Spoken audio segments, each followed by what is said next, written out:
চেলেংহাটত Assam taekwondo academy ইণ্ডিয়াৰ অভিনন্দন অনুষ্ঠান। যোৰহাট জিলাৰ চেলেংহাটত আজি অসম টাইকাণ্ডো একাডেমীৰ উদ্যোগত এক অভিনন্দন অনুষ্ঠান অনুষ্ঠিত হয়। চেলেংহাট উচ্চতৰ মাধ্যমিক বিদ্যালয়ত অনুষ্ঠিত অভিনন্দন অনুষ্ঠানত অসম টাইকাণ্ডো এছ'চিয়েশ্যনৰ সাধাৰণ সম্পাদক ৰাজু কোঁৱৰ আৰু যুটীয়া সম্পাদক তপন পাত্ৰই হাত ধৰে। প্ৰতিযোগিতাত ৰাষ্ট্ৰীয় আৰু ৰাজ্যিক পৰ্যায়ত পদকপ্ৰাপ্ত খেলুৱৈসকলৰ লগতে ব্লেক বেল্ট খিতাপ লাভ কৰা প্ৰায় 20 গৰাকী খেলুৱৈক অভিনন্দন জনোৱা হয়। অনুষ্ঠানত 16 জন টাইকাণ্ডো শিক্ষাৰ্থীক বিভিন্ন কালাৰৰ বেল্ট আৰু প্ৰমাণ পত্ৰ প্ৰদান কৰে।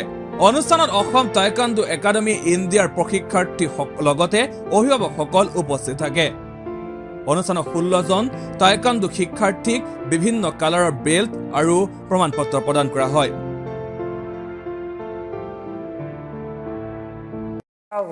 আমাৰ কাৰণে গৌৰৱৰ দিন। আসাম টাইকাণ্ডো সংস্থাই আজি চেলেঙা শাখাত আজি কেইবাজনো খেলুৱৈক সম্বৰ্ধনা জনাইছে আৰু ব্লেক বেল্টো প্ৰদান কৰিছে। আৰু সঁচাকৈ ইয়াত আজি উপস্থিত থাকি মোৰ ভাল লাগিছে, যিহেতু আমাৰ উঠি অহা ছাত্ৰ ছাত্ৰীসকল শিশুসকলে এই খেলৰ প্ৰতি মনোযোগ দিছে আৰু বিশেষকৈ অভিভাৱকসকলকো মই ধন্যবাদ জনাইছোঁ।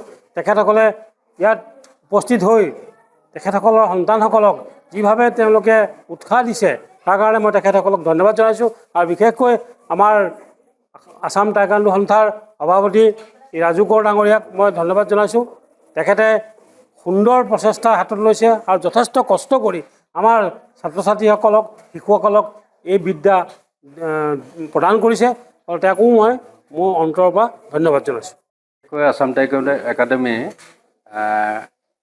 ইণ্ডিয়াৰ চেলেংহাট ব্ৰাঞ্চত আজি ৰাতি অভিনন্দন অনুষ্ঠান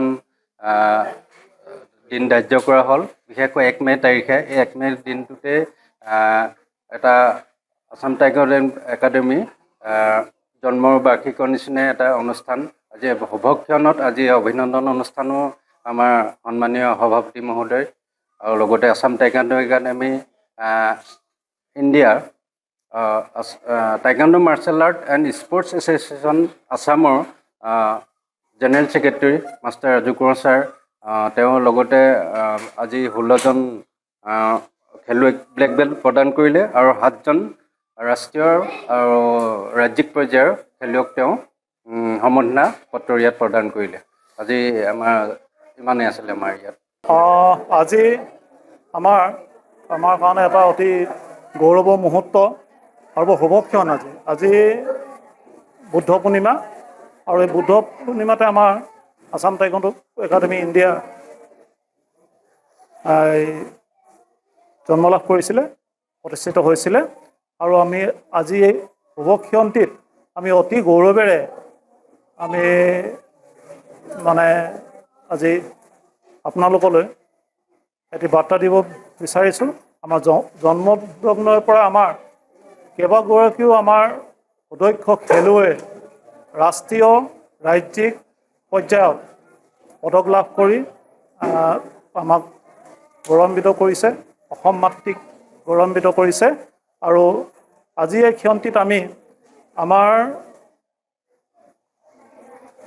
একাডেমীৰ কেইবাগৰাকীও ৰাষ্ট্ৰীয় পদকপ্ৰাপ্ত খেলুৱৈ, ৰাজ্যিক পদকপ্ৰাপ্ত খেলুৱৈ আৰু এই ব্লেক বেল্ট প্ৰাপ্ত খেলুৱৈক আমি অভিনন্দন জ্ঞাপন কৰোঁ। তেওঁলোকৰ কাৰণে আজি আমাৰ Assam taekwondo academy India Chelenghat ব্ৰাঞ্চত এটি অভিনন্দন কাৰ্যসূচী অনুষ্ঠিত কৰিছোঁ। আৰু আমি সকলোটিয়ে আজি লগ হৈ আমি আমাৰ চেলেংহাট অঞ্চলৰ সমাজ জীৱনৰ লগত ওতঃপ্ৰোত সম্পৰ্ক থকা বহুকেইজন গণ্যমান্য ব্যক্তি, তুষাৰপাল ডাঙৰীয়াকে আদি কৰি সঞ্জীৱ গগৈ ডাঙৰীয়াকে আদি কৰি সকলোৱে উপস্থিত আজি আমি তেওঁলোকক অভিনন্দন জ্ঞাপন কৰোঁ। মৰিয়নিৰ পৰা অনুৰাগ শইকীয়াৰ ৰিপৰ্ট, এনিভিউ।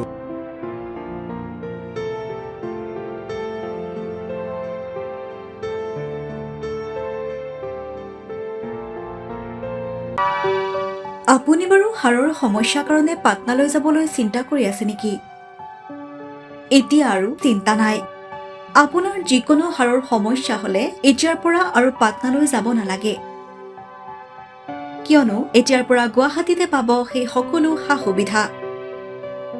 গুৱাহাটীৰ আমিনগাঁৱত অৱস্থিত Patna orthopaedic and multi speciality হস্পিটেলত কম খৰচতে পাব সেই সকলো উন্নত মানদণ্ডৰ চিকিৎসা সেৱা, য'ত অভিজ্ঞ চিকিৎসকৰ দ্বাৰা সম্পন্ন কৰা হয় বিভিন্ন ধৰণৰ হাড়ৰ অস্ত্ৰোপচাৰ। বৰ্তমানলৈকে ৩,০০০তকৈও অধিক ৰোগী সুস্থ হৈছে। हमारे हॉस्पिटल में ऑर्थोपेडिक्स से रिलेटेड हर तरह का इलाज जैसे कि joint replacement, trauma surgeries, spine surgeries, Ilizarov surgeries और की होल सर्जरी जिसको आर्थ्रोस्कोपी कहते हैं, उसका इलाज संभव है।